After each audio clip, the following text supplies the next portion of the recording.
Hey, welcome back to the channel, everybody. These migratory lids covers give me a hard time. Hey, it's September 7th, Monday, Labor Day, so happy Labor Day, America. It's about 11 o'clock. Actually, I can tell you right now. It's almost 11:30. Been out here maybe hour and a half. Temperatures in the low 70s. Heat index has it maybe in the mid to upper 70s. It feels absolutely fantastic. Best part of the year, one of the best parts of the year, to be out in the bee yard because the weather's just so nice. So wrapping up my last inspection on old number 7 for this week and this year. This will be the last time I'm able to get into them. I inspected them about 2 weeks ago. They were looking pretty good. I think I marked the queen. I honestly can't remember. So just going to do a quick look, check on the division board and hive feeder, top them off with some sugar water if need be. And judging by the quick look that I just did when I smoked them, they had a ton of bees on the feeder. So I imagine they're using the sugar water kind of as designed. So let's get into them and see how they're looking, because honestly I can't really remember what they had going on last time. Try to get into the habit, even though this is the last time I'll be inspecting the bees, of checking the inner covers for the queen.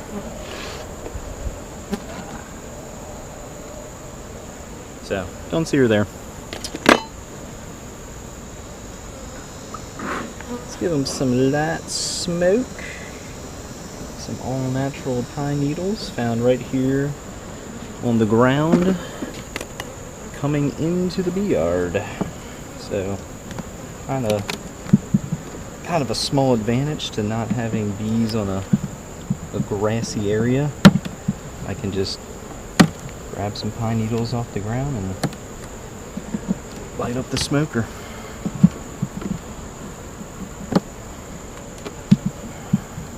Golly, working tight location, which is sometimes kind of difficult, as you can see. So I did have a goal of having each side of the bee yard here full of hives, and I didn't make as many splits as I wanted to or could have this year. So with all that said, I might move some stuff around next year so things aren't as tight, because it does make it kind of difficult to work some of the hives sometimes.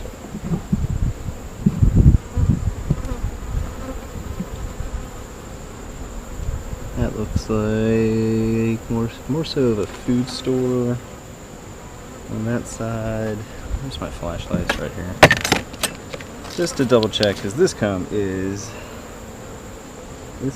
dark and very hard to see in.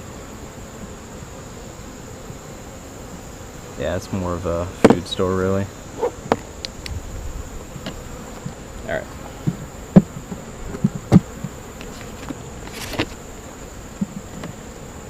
Alright, now we're getting more so into the center of the colony.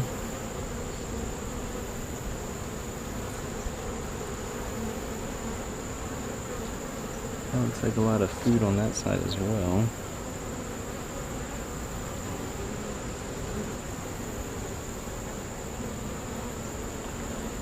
Same on that side.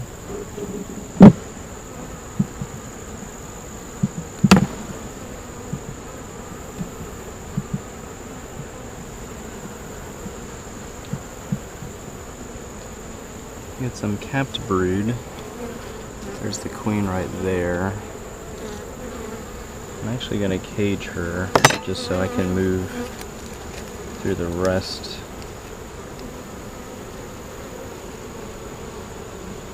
of the colony without worrying about where she is. Alright, let's take a look at this. So we have some food. I can see that easily. Yeah, she's laying. All the center open cells in the, well, all the cells in the center that are open have eggs. Same on this side.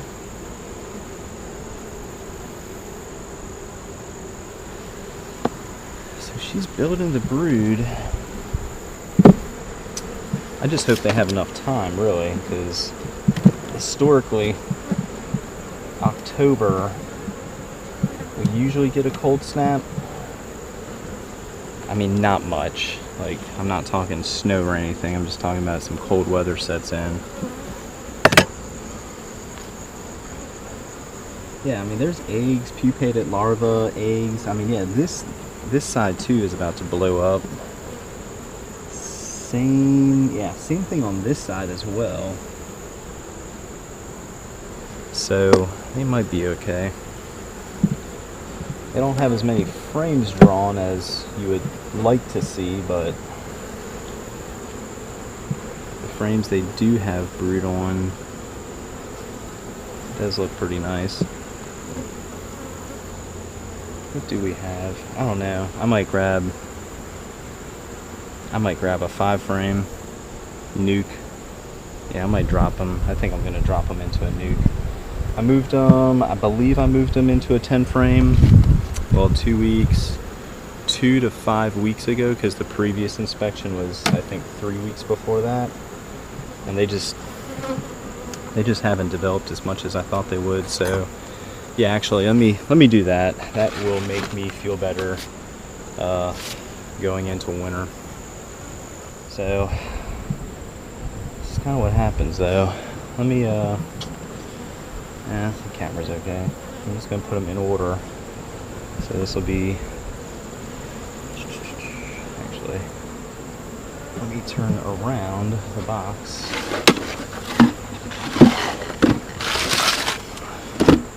So I do put them in order.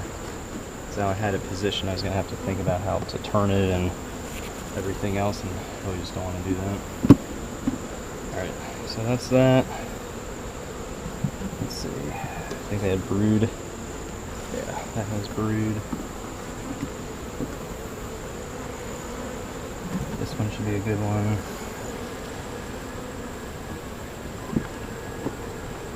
They have a decent amount of bees. They just didn't really capitalize on building new comb, given they have sugar water, or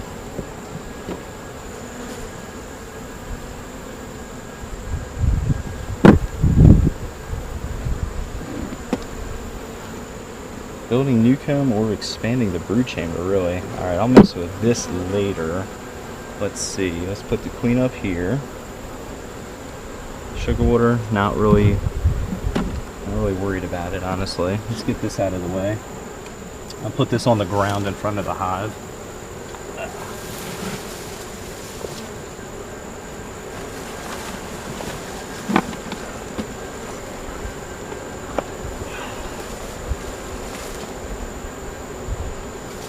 And in a few hours, they'll find their way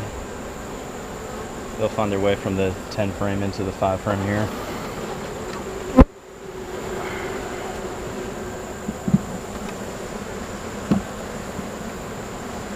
Okay, that's that. Release the queen here in a second. And the queen has plenty of space to build brood in, but wintertime, less space, just like your house, less space, less cubic volume to have to keep warm. So let's get her released. Number 7, yes, is now back into a nuke. There she is. Down she goes. Alright, I feel better about that. I feel like they just had way too much space for this time of year, and given how they're looking with brood and everything and these frames. There we go. There we go. That's better. They're like sitting oddly between each other. Alright.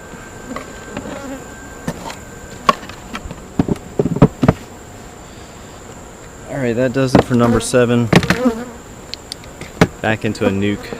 I feel a lot better about doing that because they just had way too much space for the amount of bees they have. So had high hopes that I wouldn't have to do that, but sometimes you have to do things like that to give them a fighting chance for the winter. Like I said, October, usually we have a cold snap come through, and sometimes it's just that abrupt change in weather that is enough to kill a colony that has too much space to defend or keep warm. So that does it. Number 7, again, back into a nuke. I think that's a better choice for them. Otherwise, I would not have done it. The rest of the bees in the 10 frame and on the lid, which is on the back side of the apiary, they'll find their way into the nuke within a few hours. Definitely by the end of the day, they'll be back in there. So that does it for number 7 for this week, this month, this year. That's the last inspection, last time I'll be looking at them. So again, if you have not subscribed, please do so. If you like the channel, if you like the videos, give us a thumbs up. And if you hit the bell, you'll receive notifications of future videos, which will probably not be until the spring. So appreciate everybody checking us out. If you have any questions, comments, or concerns, leave them in the comments and I'll try to answer them. So that does it. Last inspection, last hive, last look at any of the bees for 2020. It's been a fantastic year. Really appreciate all the support on social media between Facebook and Instagram. Our followers have gone up probably 5 or 6-fold since the spring, so hopefully I would like to continue that trend, get our name out there more often, or get our name out there more. Honey sales were fantastic this year. Appreciate everybody's support with that. We do still have some left, so just contact me through social media between Facebook and Instagram, and we can figure out how to get some honey to you if you're interested in that sort of thing. Alright, that does it. Last time you'll see me this year. Thanks again for watching, everybody.